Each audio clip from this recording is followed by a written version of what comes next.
दोस्तों आज हम बात करते हैं फेलिबिलिज्म के आइडिया के ऊपर। ये आइडिया दिया था 20th सेंचुरी के एक Austrian British thinker Karl Popper ने, जिसका साइंटिफिक फिलॉसफी और नॉलेज की नेचर के ऊपर काफी काम है।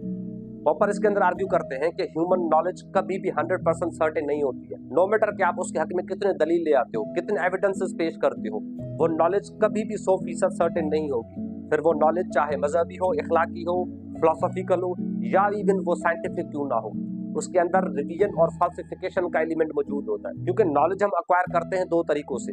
एक होता है डिडक्शन का, जिसमें हम लॉजिकल रीजनिंग के जरिए नॉलेज अक्वायर करते हैं। दूसरा होता है इंडक्शन का, जिसमें हम सेंसरी ऑब्जर्वेशन के जरिए नॉलेज अक्वायर करते हैं। और ये दोनों मेथड्स लिमिटेड होते हैं।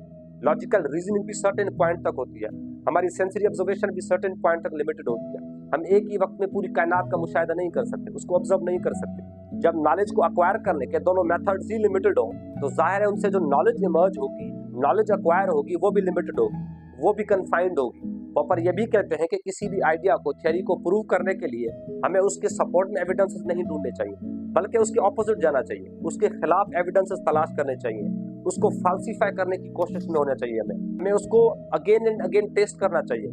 क्योंकि जब आप किसी आइडिया के ऑपोजिट में दलील ढूंढते हो, एविडेंसेस तलाश करते हो, और जब आपको कोई एविडेंस नहीं मिलता तो वो आइडिया ऑटोमेटिकली ट्रू हो जाता है। लेकिन अगर आप किसी थ्योरी के सपोर्ट में एविडेंसेस ढूंढते हो और फिर अगर आपको उस थ्योरी के अगेंस्ट एक भी एविडेंस मिल गया, एक भी दलील नजर आ गया, तो वो पूरी की पूरी थ्योरी आपकी रिजेक्ट हो जाती है।